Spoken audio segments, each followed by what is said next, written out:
सितंबर को Indian government ने देश में पबजी को बैन कर दिया था और इसके साथ साथ दूसरे 117 ऐप्स भी ब्लॉक कर दिए गए थे। लेकिन इसमें सबसे इंपॉर्टेंट था पबजी मोबाइल। जब से पबजी मोबाइल बैन हुआ है तब से पबजी फैंस परेशान है और ये जानना चाहते हैं कि भाई उनका ये फेवरेट गेम अनबैन होगा भी या नहीं होगा और आगे गवर्नमेंट इस पर क्या एक्शन लेगी। वैसे पबजी बैन से रिलेटेड कुछ ना कुछ अपडेट्स डेली आते रहते हैं और हम उसे आप तक पहुंचा भी रहे हैं। और जितने भी अपडेट्स आ रहे हैं उससे तो यही लगता है कि पबजी की राह शायद टिकटॉक और बाकी चाइनीज ऐप्स की तरह मुश्किल नहीं होगी, उनसे थोड़ी सी आसान हो सकती है और हो सकता है कि देर सवेर ये गेम वापस इंडिया में आ जाए। लेकिन ये सब डिपेंड करता है हमारी गवर्नमेंट पे और इस बात पर कि पबजी को गवर्नमेंट ने जो 70 सवालों की एक लिस्ट भेजी है उस पर अब पबजी क्या जवाब देती है।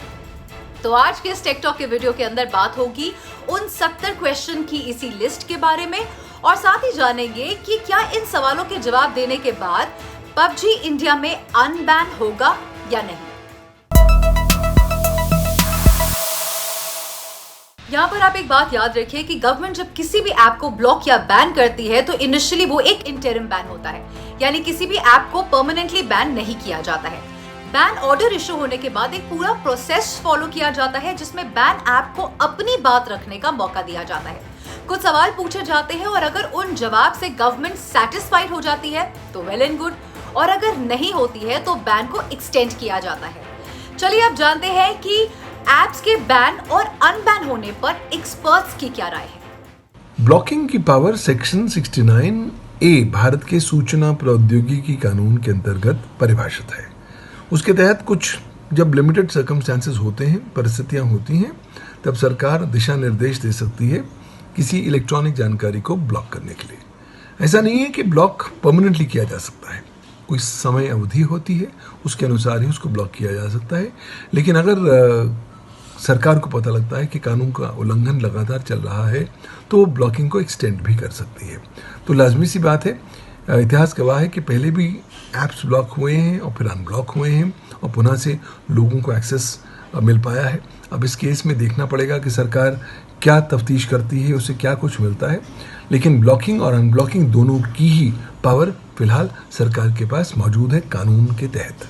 आपको याद ही होगा जून में जब गवर्नमेंट ने टिकटॉक और बाकी चाइनीज ऐप्स पर बैन लगाया था तो कुछ ही दिन बाद 79 क्वेश्चंस की एक लिस्ट इन ऐप्स को भेजी गई थी और उनसे 22 जुलाई तक इन सभी सवालों के जवाब देने को कहा गया था। बिल्कुल इसी तरह पबजी का भी यही केस है।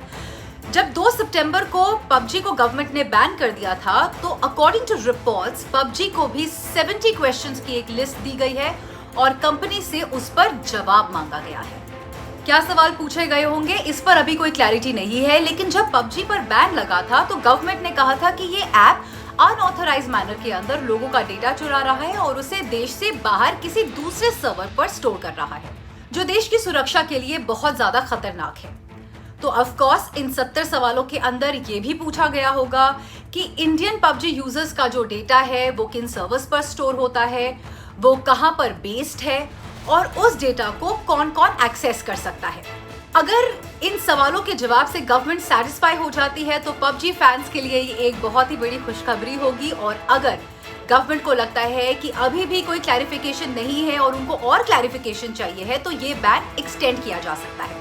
So it completely depends on the government, but PUBG वालों के लिए एक अच्छी बात ये है कि क्योंकि पबजी 100% चाइनीज ऐप नहीं है तो शायद कंपनी गवर्नमेंट को कन्विंस करने में थोड़ी आसानी हो सकती है। ओके गाइस, तो आज के टेक टॉक के वीडियो के अंदर बस इतना ही। प्लीज कमेंट सेक्शन पे जरूर लिखकर बताइएगा कि इस पूरे मामले में आपका एग्जैक्टली क्या सोच है। क्या आप चाहते हैं कि पबजी गवर्नमेंट वापस लेकर आ जाए इंडिया के अंदर या पबजी को बैन ही रहना चाहिए? Whatever your thoughts are, please comment section पे जरूर लिखकर बताइएगा। एबीपी न्यूज आपको रखे आगे।